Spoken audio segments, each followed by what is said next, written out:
I am, yeah. It's a bit cold outside, but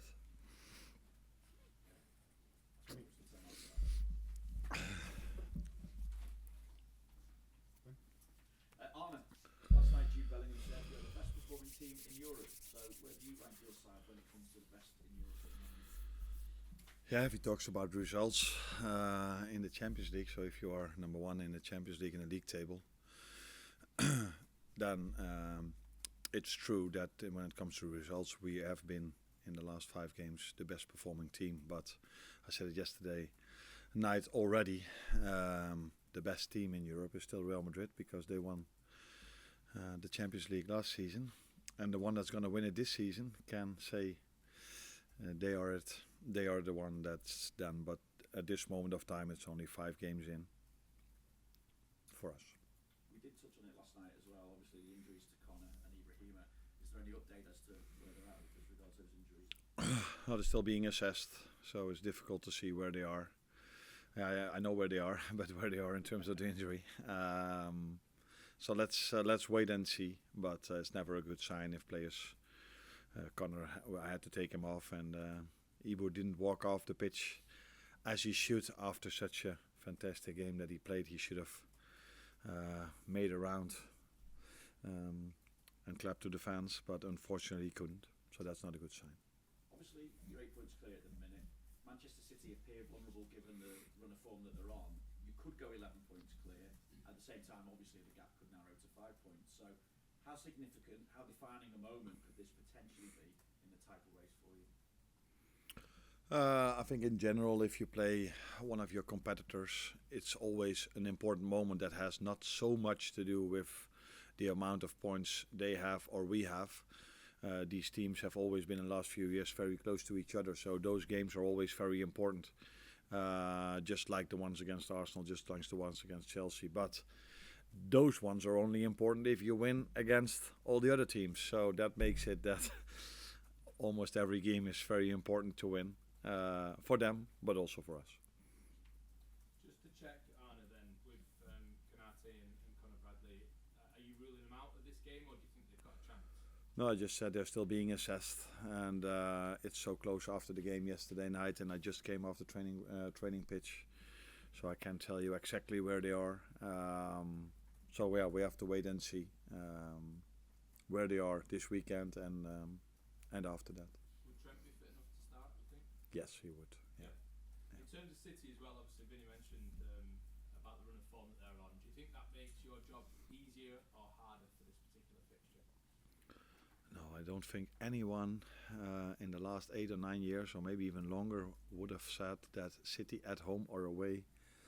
The word easy never comes up to my mind if I think about City. And okay.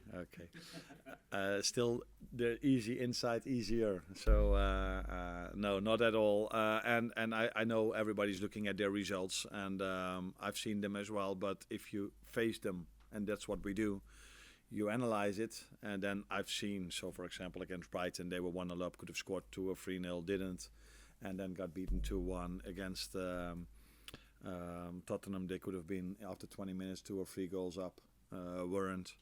And against Feyenoord, that has not happened many times. They were 3-0 up, completely dominated the game, and then all of a sudden, in the end, it was 3-3. So they are still a very, very, very good team. And one of the reasons why I think Pep Guardiola is the best manager in the world, or one of the best managers in the world, I think the best though, is that he always comes up with solutions for his problems. So, and his problem now might be that Rodri is out. But we all know, at least I think, that he will come up with a problem that the run of form will go again. Hopefully after Sunday.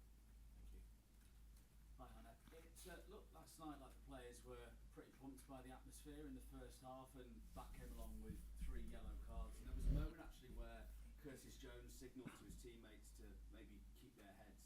Is that something that you are focusing on ahead of this game, and what could be a similarly quite intense and good atmosphere that you need to sort of try and get your players to watch out for those yellow cards and things like that? Especially if you have a yellow, you have to watch out for the next one. But I think one of the 3 was Ryan Gravenberch, who made us only simple tackle or not for a yellow, but then he did this. Now the referees are quite keen on that, giving a yellow for that. So, and the first 2 fouls we made, he also gave a yellow.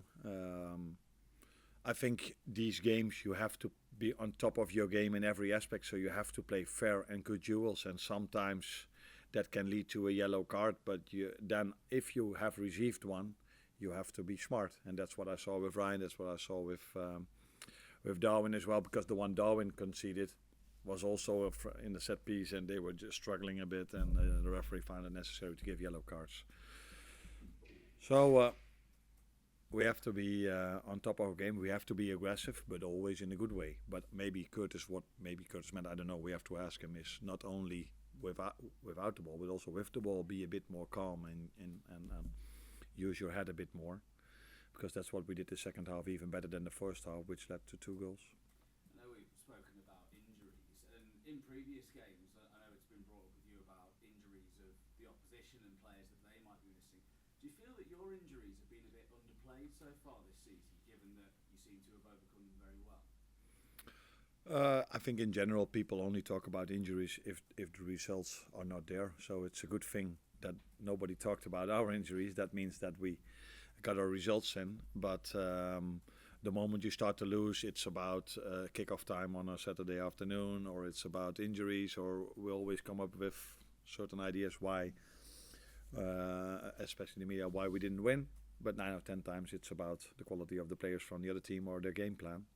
But we do have some very important players for us being injured. But if the replacements do so well, it's normal that people don't talk about it that much. But yeah, it is true that missing Allison, which has been a starter for this club and been so important for this club so long, missing Diogo Jota, missing Trent in the last 2 games, those are players that have had impact a lot on the results in recent years. But it's a good thing that we don't talk about, I think. I just wanted to ask, obviously you said that you want to restore Alisson once he's fit. What's Kelleher's future at this club, given how he's performed? Are you confident that he will be happy to revert to being number 2, or do you expect him to want to move on? I'm expecting every player that he wants to be the number 1, so not only in the goalkeeper position, in every position. And it's always up to the player if he can accept his role. But at this moment, Queef has accepted his role from the start of the season till now in a great manner. When he didn't play, but also when he did play. So it's far too early to talk about what can happen next season. I want every player that they want to play every game. Would be completely wrong if he would have come over to me and said, I like it that I'm on the bench today. So that's completely normal with him and all the others. And but then it's always about the attitude if you don't play, and that has been outstanding. For example, from Lucio and Maka last Sunday when they weren't selected in the first 11, and then they come in really strong. Yesterday I saw the same again with Dominic Szoboszlai and Cody Kakpo. So they should have the eagerness to play, but if they don't, they have to act in a normal way, and that's what they all do at the moment. Hi, Arne. One of the hallmarks of Man City's current run is that they can be conceding goals late in games. I think it's 6 goals in the last 15 minutes across the last 3 games. And that's something that Liverpool haven't done all season. So what are your team doing so well to avoid that eventuality? Not playing Tottenham yet. Because they're a very good team as well. A great playing style. No, It always depends on the circumstances, and them conceding 3 against Feyenoord probably had a lot to do with the substitutions they made, and being extremely unlucky. So if you saw the first goal and the second goal, the goalkeeper hit the ball towards the post and then it fell to Santiago Gimenez. So during a season, these things can happen to every team. That's the same with injuries, and we've seen this at Arsenal with Ødegaard being out. That didn't help them. With Rodri being out, it didn't help City. So I'm hoping we are not facing those same problems. But if it does, then we have to make sure it doesn't hurt us that much. But it's always difficult for every manager everywhere around the world if one of your star players is injured. And when it comes to goals conceded, it is. It's always also the circumstances, though. So being 2-0 down and then maybe taking a lot of risk and then conceding is different than being 1-0 up and trying to keep a clean sheet.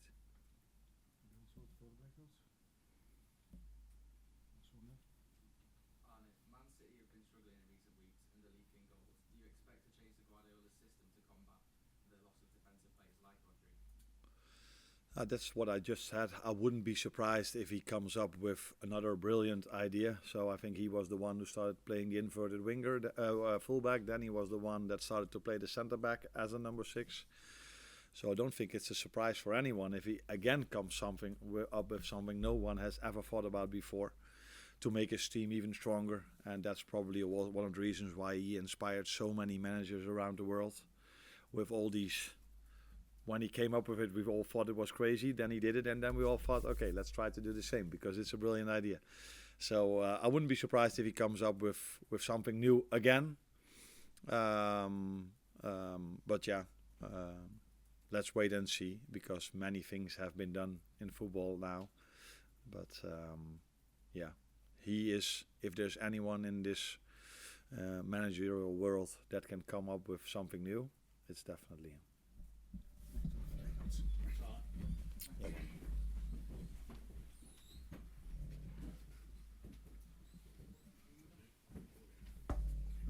Looking to buy a car?